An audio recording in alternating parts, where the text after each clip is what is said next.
শাড়ি আমার ঘরে পরেই ছিল, এই শাড়িটা দিয়ে ভাবছি যে পর্দা বানিয়ে দিই।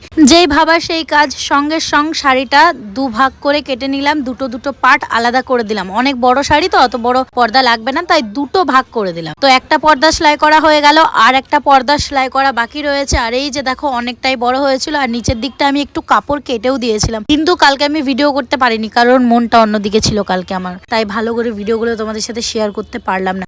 কিছু ক্লিপ নিয়েছি সেগুলোই তোমাদের সাথে শেয়ার করলাম। আর এই যে দেখো পর্দাটা পুরো রেডি। কেমন লাগছে পর্দাটা তোমরাই কমেন্ট করে জানাও। চলো আর একটা তোমাদের জিনিস দেখাই। আমি আর একটা জিনিস বানিয়েছি কিন্তু ভিডিও করতে পারিনি। এই যে দেখতে পাচ্ছ নীল কালার খাটের মধ্যে লাগিয়েছি, মানে খাটের নিচে যা যা আছে সেগুলো লোকে কেউ দেখতে পাবে না। কভার না কি বলে, মানে ওই পর্দার মতোই, খাটের পর্দা না কি বলে নামটা, আমি ঠিক মানে বলতে পারছি না, তোমরাই জানাবে। ওটা আমার স্কুলের ড্রেস ছিল, নীল কালারের ড্রেস অনেক রয়েছে আমার ঘরে, অনেক বলতে 3-4টে রয়েছে। তো সেই দুটো ড্রেস দিয়ে আমি ওই খাটের নিচে যে পর্দাটা হয় সেটা বানিয়েছি। তারপরে সেলাই টেলাই করার পর আমার একটু খিদে পেয়ে গেছিল, তাই একটু খেতে বসে পড়লাম। খাওয়া দাওয়া করার পর আবার সেলাই করতে শুরু করে দিলাম।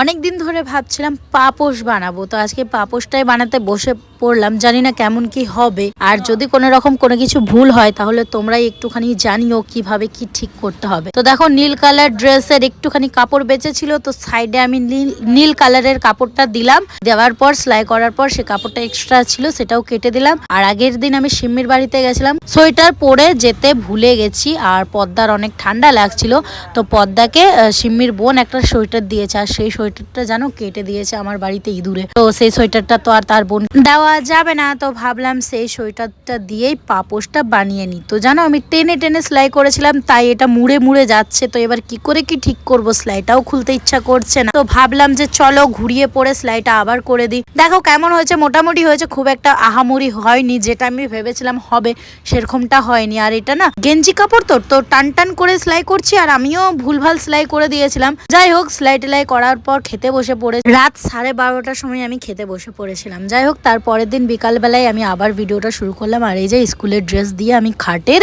সাইডের পর্দাটা বানিয়েছি। কেমন লাগছে খাটের পর্দাটা, তো আমার দেখতে বেশ ভালো লাগছিল। আর বিকালবেলা একটুখানি কাজল টাজল পরেছি আমি। আর চলো এই ঘরটারও অবস্থাটা দেখাই তোমাদের। আর এই যে দেখো এই ঘরটার অবস্থা। আচ্ছা এই ঘরটা কিভাবে কি ডেকোরেট করব তোমরা একটু জানাও তো। আর সত্যি বলতে বর্ষাকালে এলে জানো এ ঘরেও জল পড়ে আর আমার ঘরেও জল পড়ে। আসলে এমন পজিশনে ঘরটা বানানো আছে না যে কি আর বলবো। যাই হোক টাকা পয়সা হোক, তারপরে আমি ঘর দুয়ারগুলো আবার সুন্দর করে বানাবো। আর আজকের এই ভিডিওটা কেমন লাগলো অবশ্যই কমেন্ট করে জানিও। আর অনেক দিন ধরে আইব্রোটাও শেভ করা হয়নি, ভাবছি শেভ করব, কিন্তু জানো তো প্রথম যখন আইব্রো করতাম অতটাও ব্যথা করতো না, কিন্তু এখন ব্যথা করে, তাই ভাবছি আর আইব্রো করবো না। তোমরাই জানাও কমেন্ট করে।